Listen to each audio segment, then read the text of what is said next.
Hi Parkville family, it's Miss Butler, and for you tonight I'm going to read Giraffes Can't Dance. Everyone in my class knows that giraffes are my favorite animal, but Giraffes Can't Dance is a very favorite book of mine, not just because of giraffes. It has a very cool message. You'll have to listen and see if you can figure it out. Giraffes Can't Dance. Gerald was a tall giraffe whose neck was long and slim, but his knees were awfully crooked and his legs were rather thin.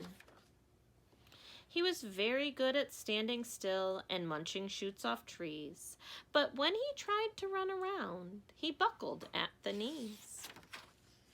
Now every year in Africa they hold a jungle dance where every single animal turns up to skip and prance.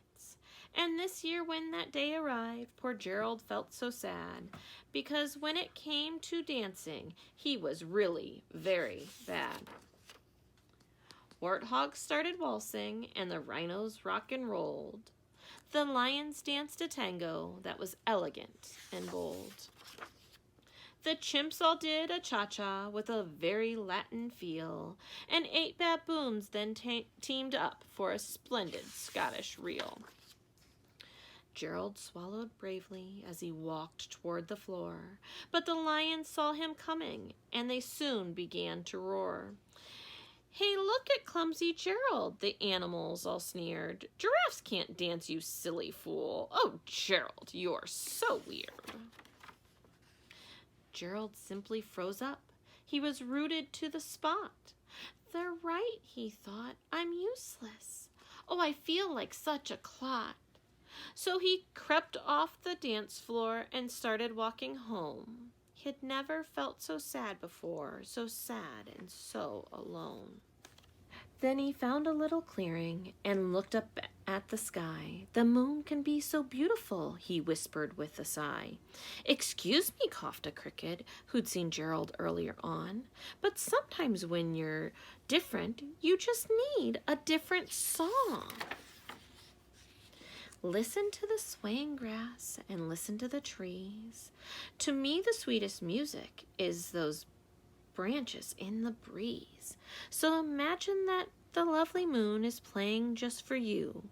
Everything makes music if you really want it to. With that, the cricket smiled and picked up his violin. Then Gerald felt his body do the most amazing thing. His hoofs started shuffling, making circles on the ground. His neck was gently swaying, and his tail was swishing round. He threw his arms out sideways, and he swung them everywhere. Then he did a backward somersault and leapt up in the air. Gerald felt so wonderful, his mouth was open wide. "I'm dancing, yes, I'm dancing! I'm dancing!" Gerald cried. Then one by one each animal who'd been there at the dance arrived while Gerald boogied on and watched him quite entranced. They shouted, "It's a miracle! We must be in a dream! Gerald's the best dancer that we have ever seen!" "How'd you learn to dance like that? Please, Gerald, tell us how." But Gerald simply twirled around and finished with a bow.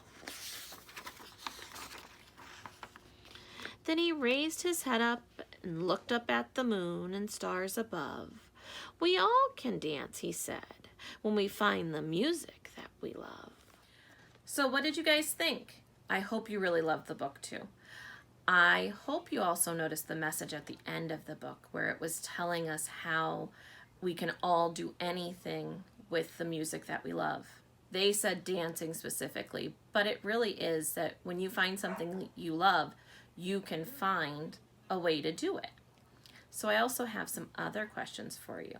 And if you can, you could message me back, or you can click on the link to the video and tell me how you thought Gerald felt at the beginning of the jungle dance and why you thought he felt that way. And why do you think the other animals were so mean to Gerald? And what made them change how they were being at the end. Also, what did the cricket do? If you can answer any of those, you can just talk about it with your mom or dad, or you can message me on Dojo, or you can message Miss Cecilia on Dojo and let her know what you thought. Thank you so much, and hope to see you guys sometime soon.